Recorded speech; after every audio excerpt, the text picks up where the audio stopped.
Anthony Joey. Oh, good job. You're doing a good job too, hey? Oh, Chloe, you've got a lovely big sister who loves you very much. Having a new baby join the family is an incredibly exciting time, but it's also pretty life-altering for your firstborn. Today I'll share my top 5 tips for a smoother transition for your toddler. We'll also talk about what you can expect from your toddler in those first few months, and more importantly, how you can help them through their really big feelings and at times super tricky behaviours as you all settle in at home.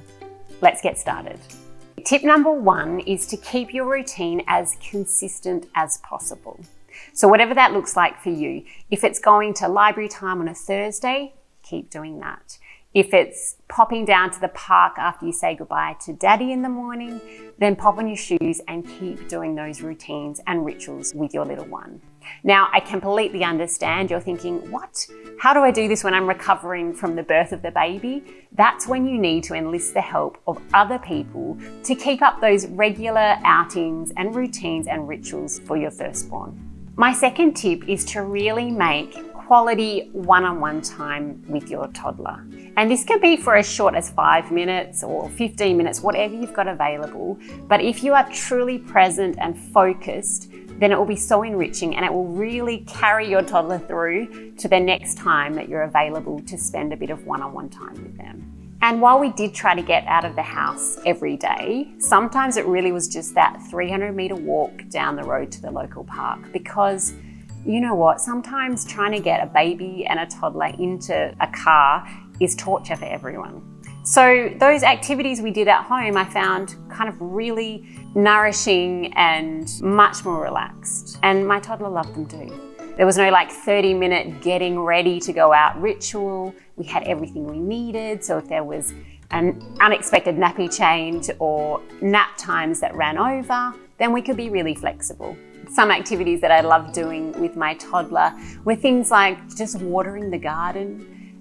We would have little picnics on the back lawn, so just putting out a picnic rug at snack time. We'd snuggle up, we'd read together, we'd build cubby houses, and we'd do lots of really fun one-on-one, low-key, relaxed activities at home. And if you want some other free and fun activity ideas that you could do with your toddler at home, I have done a video on that, so I will link to that for you right here. Tip number 3 is to think about how your toddler can be involved in some of those care routines that you do every day with your new baby. So it could be getting nappies during nappy change time, maybe doing a little bit of water tipping during bath time. And it's also really, really common that they'll be super interested when you're feeding your baby, whether you're bottle feeding or breastfeeding. If you are breastfeeding, it's really common for your toddler to ask to try. And there's no right or wrong answer to that. It's whatever you feel comfortable with. And some toddlers will still be breastfeeding when baby number 2 arrives. But if you prefer that they didn't breastfeed, then you can chat to them about how breast milk is made especially for babies, and that there are some delicious things that toddlers can eat that babies aren't allowed to have. Tip number 4 is to plan some activities that your toddler can do when you're really engaged in feeding or putting your baby to bed. These are great to have if they're sit-down activities, so you can sit down too and have a bit of a break. We found that those magic pens you fill up with water and paint with were a great kind of mess-free activity.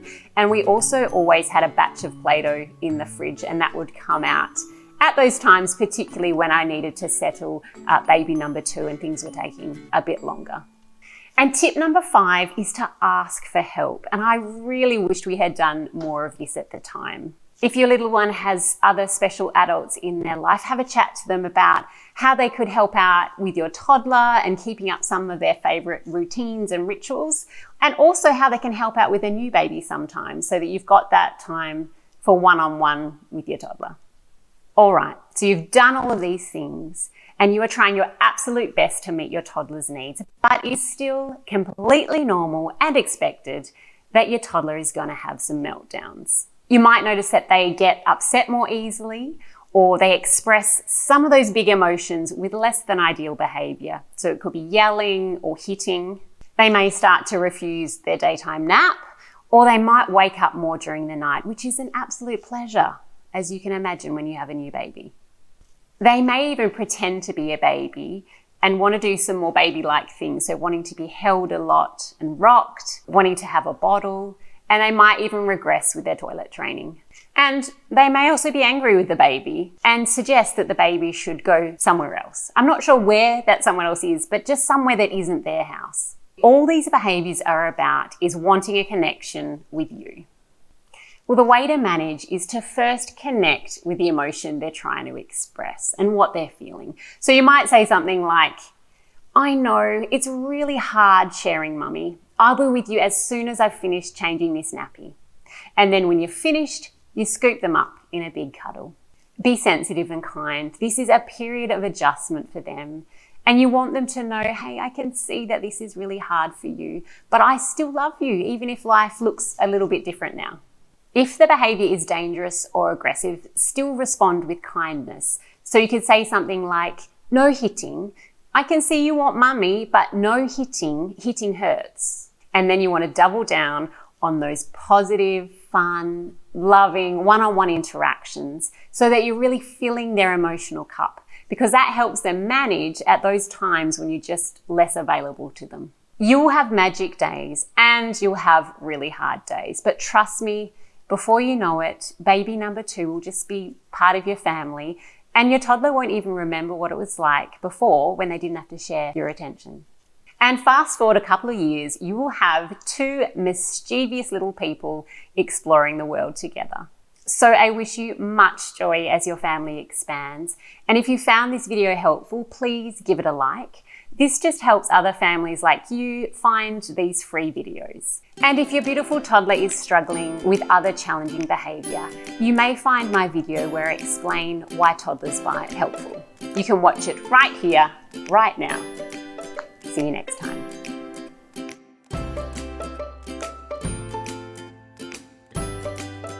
Let's say can we do, Mummy? She what? They can't wait to. They can't wait to see. She can't really chew things, no.